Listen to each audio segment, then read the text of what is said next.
Assalamualaikum warahmatullahi wabarakatuh. Bismillahirrahmanirrahim. Saudara, ini catatan yang tercecer dari Safari Manaki Provinsi Banten. Safari Manaki Provinsi Banten selama 2 hari, dimulai pada hari Sabtu tanggal 12 Oktober tahun 2024, diawali dengan manakib di Pesantren Internasional Jagat Ars. Kemudian pada tanggal yang sama, selepas asar itu dilaksanakan acara manakib di Masjid Al-A'raf, Rangkas Bitung sebagai ibu kota dari Kabupaten Lebak. Dan pada hari kedua, pada hari ini itu dilaksanakan di Masjid Agung Al-Bantani, komplek perkantoran Gubernur Provinsi Banten, yang sekaligus juga merupakan syukuran dari ulang tahun ke-24 Provinsi Banten. Dari ketiga tempat di mana manakib dilaksanakan, pada dasarnya di dalam bertoriko itu yang dibutuhkan adalah bagaimana kita istiqomah di dalam melaksanakan amaliyah. Kalau kita melaksanakan amaliyah dibarengi dengan keistiqomahan, kontinuitas, tidak terpengaruh oleh hal-hal yang akan mengganggu, teristimewa mengganggu terhadap kegiatan-kegiatan amaliyah, maka otomatis kita pun akan berjalan baik. Dan ini merupakan tangga yang harus dilalui oleh siapapun yang bertoriko, agar kita terbiasa disapa oleh orang, di bawah tanda kutip disapa oleh orang-orang yang tidak suka. Dalam artian kita sudah sama-sama ketahui bahwa ternyata memang kalau istilah Guru Agung Pangarsa Abah Aos itu hanya kaleng yang tidak diuji. Kalau emas, kemurnian emas itu sendiri itu perlu diuji. Nah, jadi orang-orang yang sudah ditalkin zikir, apakah zikirnya itu sendiri sudah baik atau belum, maka itu perlu diuji. Diujinya tentu dengan berbagai cara. Berbagai cara bisa jadi ujian pertama dilihat dari sisi kesibukan kita. Apakah kita merasa terganggu dengan aktivitas keseharian kita sehingga zikir kepada Allah Subhanahu wa taala itu tidak maksimal. Yang biasa paling tidak 165 kali dibaca setiap selesai sholat fardu yang 5 waktu, itu bisa saja karena kesibukan bisa berkurang. Kalau kegiatan ataupun kasus seperti ini berjalan dalam jangka waktu yang agak panjang, ini sangat berbahaya. Dalam artian tidak menutup kemungkinan kedepannya orang itu sendiri akan terbiasa melaksanakan zikir itu sendiri, zikir yang sangat-sangat minimal 3 kali setiap selesai sholat fardu 5 waktu. Itu ujian yang pertama.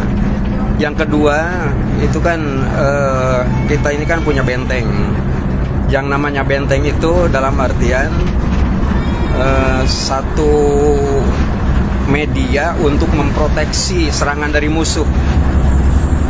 Memproteksi serangan dari musuh itu dalam artian bisa jadi yang namanya serangan itu musuh itu bukan musuh bersenjata yang dibawa oleh orang lain, tetapi musuh yang ada pada diri kita sendiri.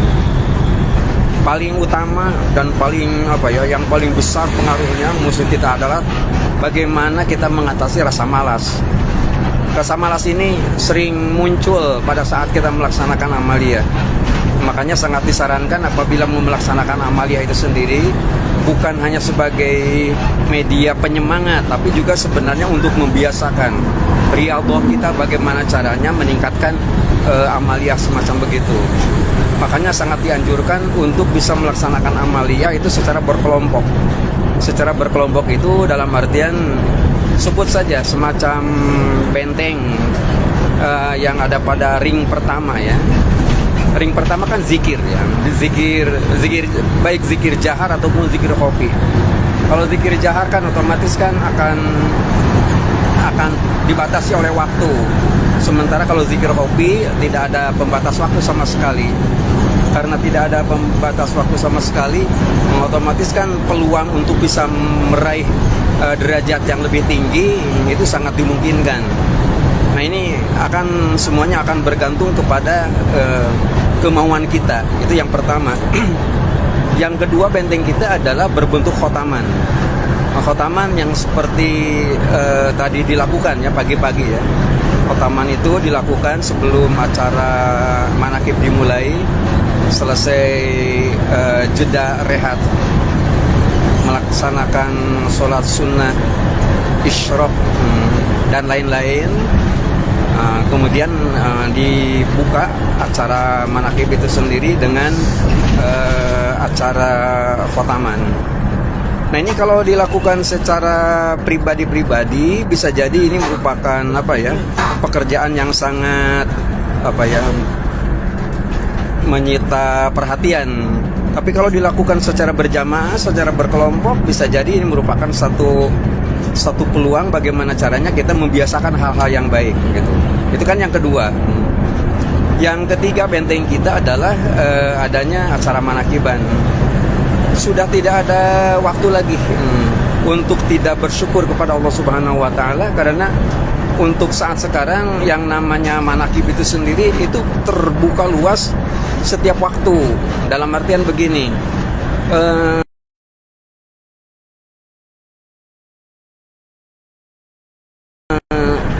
Abah sampai memberikan apresiasi kepada MOI ya, Manakib Online Internasional.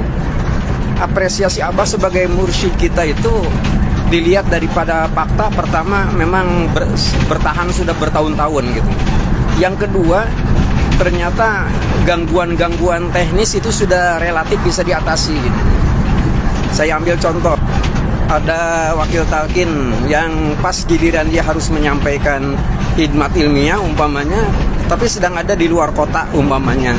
Karena ini sifatnya online, otomatis bisa dilakukan dengan sangat mudah. Saya pernah mengalami begitu. Saya sedang ada di luar kota, tiba-tiba ada seorang wakil talqin yang kebagian tugas untuk menyampaikan khidmat ilmiah berhalangan mendadak. Saya ditelepon gitu ya oleh penyelenggara. Seketika saya mencari tempat rehat yang paling nyaman, kemudian karena ini ada akses itu kan 1 hari sampai 3 kali ya. Jadi selepas subuh, kemudian pagi pukul 8:38, sementara kalau malam itu pukul 20:08. Nah, ini merupakan satu kelebihan gitu ya. Dalam artian apabila kita memang memungkinkan untuk bisa melaksanakan acara manakiban secara offline, dalam artian bisa bareng-bareng secara fisik, kita bisa bareng-bareng dengan teman-teman yang lain, maka sebenarnya untuk saat sekarang apabila tidak dimungkinkan demikian, kita bisa berbarengan di online gitu ya. Karena apa? Karena di online itu sendiri itu yang kalau pas giliran saya itu rata-rata sekitar 70-80 orang yang hadir. Itu dari berbagai belahan dunia ya. Berbagai belahan dunia. Ada Ibu Kartini Willis dari Texas, Amerika Serikat, itu yang paling rajin. Terutama paling rajin menghadiri acara manakib online internasional pada waktu subuh. Karena di kita subuh, di sana kan baru masuk malam. Jadi mungkin beliau sudah ada di tempat yang dimungkinkan untuk bisa berkomunikasi. Ada lagi yang paling banyak itu dari Taiwan. Dari Taiwan ikut hadir manakiban kalau di online itu ya. Kemudian ada dari daratan dari Inggris, kemudian ada dari Australia dan macam-macam. Sementara dari Indonesia itu sendiri kan dari berbagai pelosok kota di Indonesia itu sudah kita bisa melihat gitu ya, bisa melihat daripada data pribadinya si A ini dari mana itu bisa diketahui. Nah, ini merupakan salah satu benteng yang tidak boleh kita abaikan karena ini merupakan salah satu kewajiban kita untuk bagaimana caranya amaliyah itu sendiri akan bernilai, paling tidak akan memberi manfaat positif bagi diri kita sendiri. Nah, itu yang bersifat bisa dilakukan secara bareng-bareng dengan teman-teman. Termasuk di dalamnya adalah benteng yang keempat ya. Benteng yang keempat adalah sholat-sholat sunat. Sholat-sholat sunat kalau dilakukan secara pribadi-pribadi, terus terang saja umpamanya selesai sholat maghrib, ada wiridan maghrib, kemudian kita baca khotaman, itu kan ada lagi ya, ada sholat-sholat sunat sampai 12 rakaat. Jadi yang dikatakan sebagai sholat itu bermanfaat bagi dirinya dalam bertorikoh itu manakala kita sudah mempersiapkan diri secara fisik sebelum datangnya waktu maghrib. Nah, kita ini sudah siap melaksanakan amaliyah. Amaliyah dalam artian kita melaksanakan sholat sunat qobliyah maghrib setelah dikumandangkan azan dan sebagainya sampai berakhirnya khotaman selepas lidapil bala isya, kira-kira semacam begitu. Nah, itu sudah barang tentu sangat menjenuhkan bagi kita. Tapi kalau kita dilakukan secara bersama-sama dengan teman yang lain berbarengan, maka itu akan memberikan sebagai penyemangat lah, kira-kira semacam begitu. Nah, ini sangat baik. Ini dari yang dapat saya kerucutkan pada acara Safari Manaqib Provinsi Banten itu. Bagi saudara-saudaraku yang ada di Bogor itu, kalaupun umpamanya tidak tiap malam kita bisa berkumpul, paling tidak seminggu sekali kita bisa bisa melaksanakan acara amaliyah bersama-sama.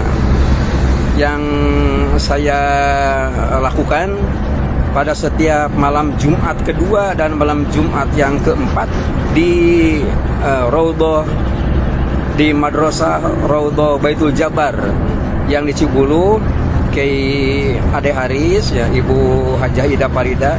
Di situ dilakukan acara amaliyah secara bareng-bareng begitu. Jadi bagi siapa saja yang berkenan ada waktu silakan untuk hadir. Mohon hadir sebelum datangnya waktu maghrib karena ini acaranya kan diawali dari sholat maghrib berjamaah. Nah, dari kegiatan semacam begitu diharapkan kita pun akan, kalau sudah istiqomah di dalam melaksanakan amaliyah, dan ini merupakan satu anugerah besar bagi kita, Allah Subhanahu wa Ta'ala akan memberikan sinyal bagaimana caranya kita bisa mengatasi berbagai kesulitan. Mungkin untuk sementara itu yang dapat saya sampaikan sebagai pengerucutan daripada materi-materi khidmat ilmiah di 3 tempat. Saya ulangi, di Pesantren Internasional Jagat Arsh di Serpong, yang kedua di Masjid Al-A'raf di Rangkas Bitung, sementara yang ketiga adalah di Masjid Agung Al-Bantani. Demikian, mudah-mudahan bisa dijadikan sebagai pedoman untuk lebih meningkatkan amaliyah kita. Demikian, kurang lebihnya mohon maaf. Wassalamualaikum warahmatullahi wabarakatuh.